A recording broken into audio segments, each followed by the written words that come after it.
Please introduce yourself. My name is Morris Nelms, and I've been an active professional musician since my 20s. I grew up in Oklahoma. I went on the road in 1985 for about 6 months, and that allowed me to go to New York and meet Barry Harris. In 94, I got to teach for 3 years at the Clark Terry Institute of Jazz Studies in Iowa. I went to Texas State University in San Marcos to get a master's degree in music composition. And then they offered me a job at Texas State. I've been able to work as a freelance jazz musician all throughout. In 2005, I took a job as working with the praise band at Buda United Methodist Church in Buda, Texas, which is about, and these days I'm still doing the praise band directing. I'm also directing the choir at Buda United Methodist Church, and I'm also still actively working as a freelance jazz pianist. Did you grow in an environment with music? My parents weren't musicians, but my cousin Weldon played piano very well. My aunt Melba played piano very well. And my uncle Hubert had a beautiful voice and sang and played guitar. And my uncle Bill Cooksey also sang and played guitar. Tell me, how do you define the art that you create? Can you describe it? What is jazz? If you have to ask, you'll never know. Cozy Cole said, swing is my idea of how a melody should go. And that's one really good way of describing it. I see this as the ultimate expression of the American idea in its finest iteration. Right. Everyone's voice matters. Everyone's groove matters. We find ways to make it all meet together and go in a similar direction together. Describe your artistic journey. What was the path you took as an artist? I began classical piano lessons at the age of 10. Now, before that, I was singing in the Church of Christ every Sunday, and I think that had more of an influence than I realized. So I stopped when I was a sophomore. I learned to play guitar, and learning to play guitar taught me what chords were. So then I went to, after I got out of high school, I didn't go for a music degree because my dad was not sure that was a good way to go. So I went to school for psychology, and I ended up graduating from the University of Oklahoma. I just did whatever odd jobs I had to do to make ends meet. And I met Barry Harris when I went on the road in 1985, and he had weekly classes. Right. So yeah, Barry was just a complete eye-opener, changed everything. And so once you met him, you said before that it was like a life-changing experience. So what happened from there? Regarding to your path artistically, how did he change you? What happened? He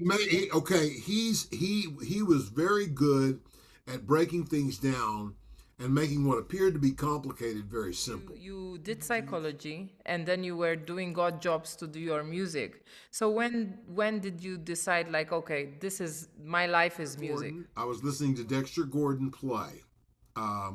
And this confirmed it for me. I'm sitting there watching him. I'll never forget that. I remember sitting there watching him and thinking, I'm going to do that.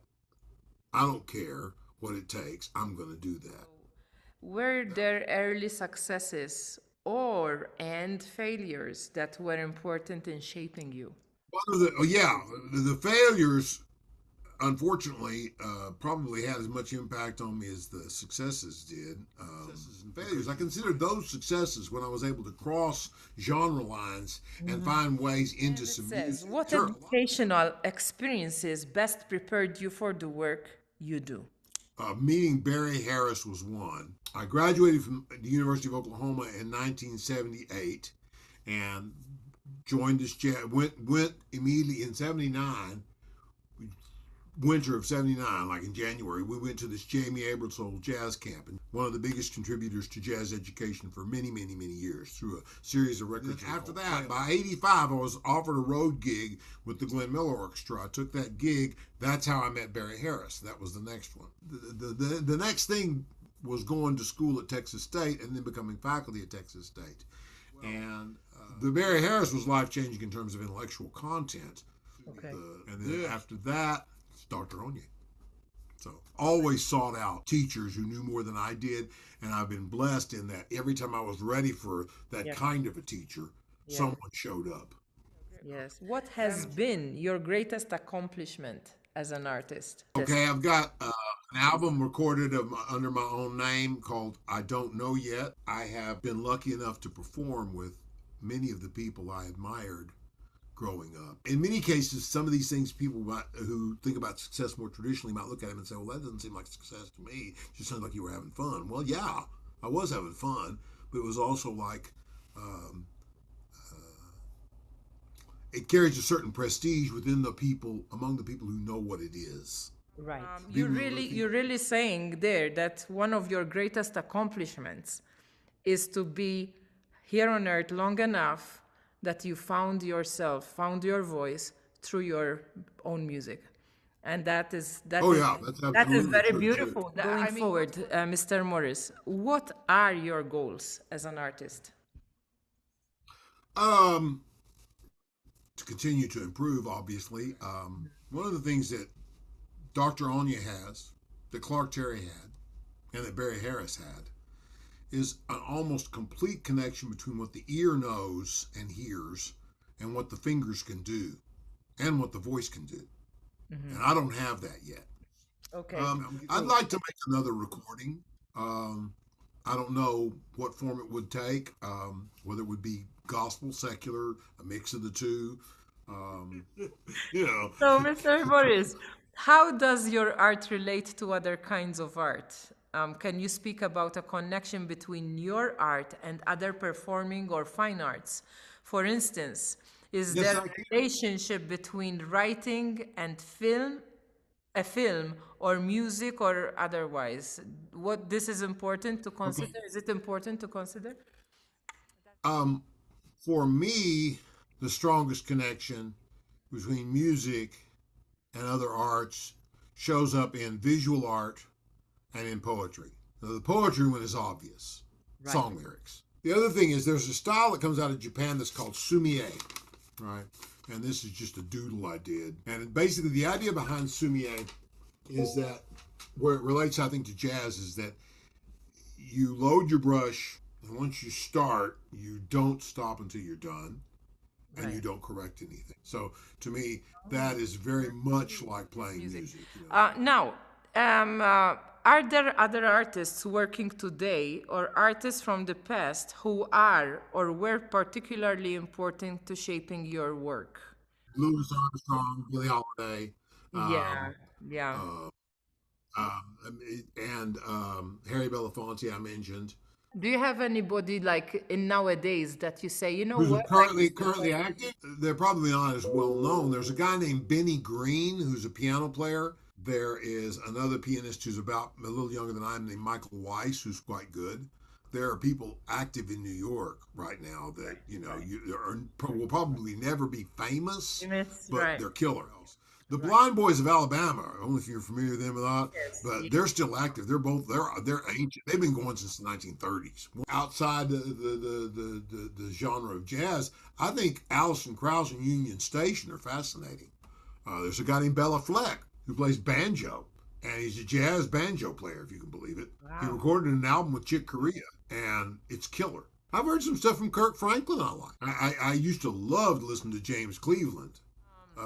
How does your art relate to society or politics? As soon as I go to one side or the other, the possibility for the music to do what it can do, which is to bring people together, There, is blunted or lessened there or you go. diminished. So politics, I try to keep it as far away from my music as I can. Is there a way to avoid music being political? Probably not. I believe in the best things about the American experiment. I believe in everybody having a voice. Right. And there are, What about society?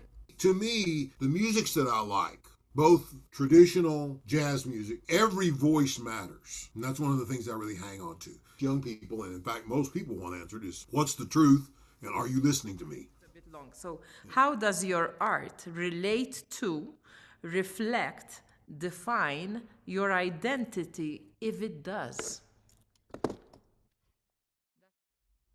I grew up in a time period, I graduated from high school in 74, and smoking marijuana was, a lot of Right. people did. I got into it too. When I got into playing jazz, I found out real quickly that I couldn't keep doing that because I would get lost. I would get lost in the form, and some of the forms are really complicated. You have to be paying attention. Demanded Mm-hmm. a level of sobriety that I had not been willing up to that point to exercise. So there's one thing where the music changed my identity. It changed who I was. I said, okay. When I went to college, I basically was essentially like, I guess, a skeptic. This is going right to your question about who am I? Right, right, How does music define who I am? right. I get taken to a sacred harp singing, and I hear these people singing, all this stuff, and it just speaks to me. And so the sacred harp was the first. That was the first thing to bing, bing, bing, bing, bing to start Right. breaking down the armor. Yeah, yeah. Music was really the chisel that Right. broke, punched a hole in it. Then the rest of it was, other things happened as well. If I couldn't play, I would sing. If I couldn't sing or play, I don't know. I hope I never have to face that. I don't think so. My question would be, what advice do you have for young artists?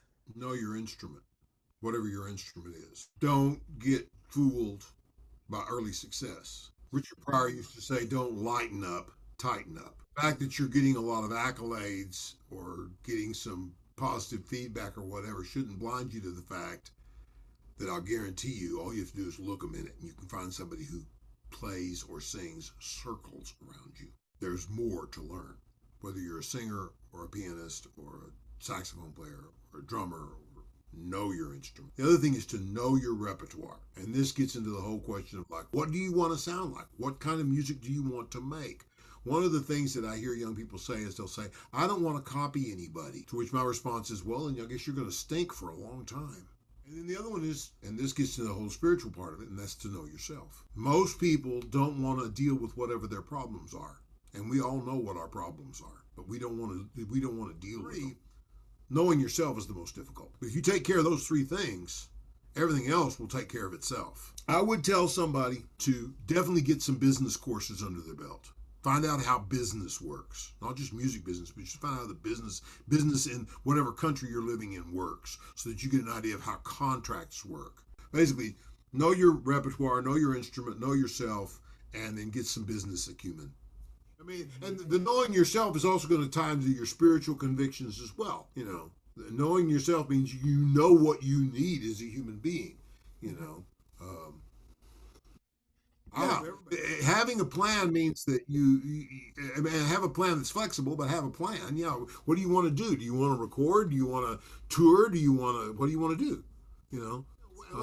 Okay, one of the other things I would tell young people about music is that to some extent, if you're a gigging musician, you're a bit of a slave, right? And I mean that in this sense. You probably won't get a Valentine's Day off. You probably won't ever get a New Year's Day off. You'll probably work every Easter Sunday the rest of your life. You'll work Christmas Eve for the rest of your life. You better make sure that the spouse you marry understands that going in if you decide to marry. If you're smart and you can figure out a way to do it, have a down day, right? I would say that too. You need to have a down day once a week. That's wise. So, Mr. Nelms, thank you so much for your time, for your advice. Do you mind if you play just something very small for us and sing maybe?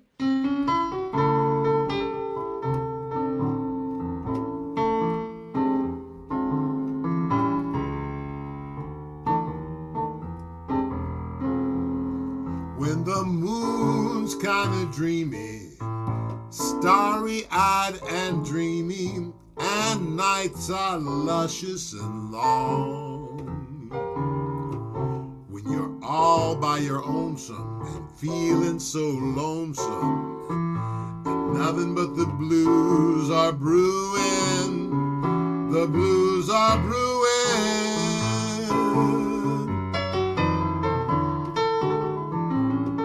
When the wind through the willows blows across your pillow and tells you sleeping is wrong. When your heart goes a-thirsting, feels like it's bursting, then nothing but the blues are brewing. The blues are brewing.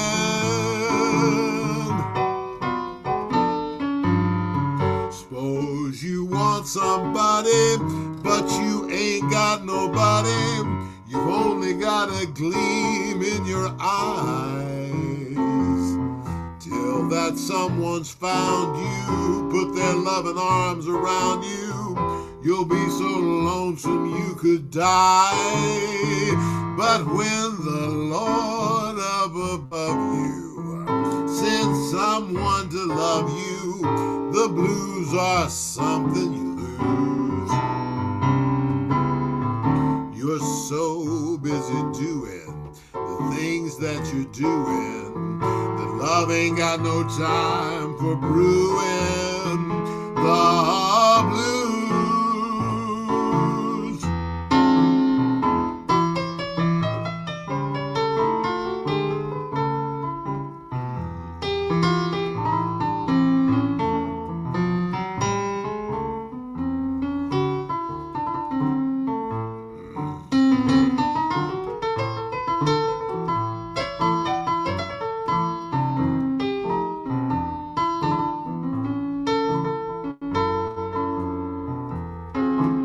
Yes, when the Lord up above you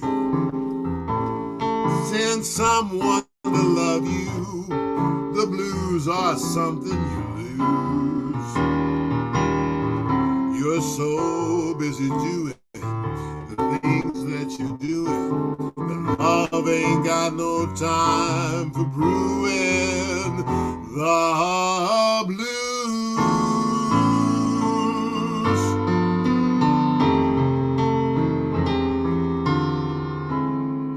The blues.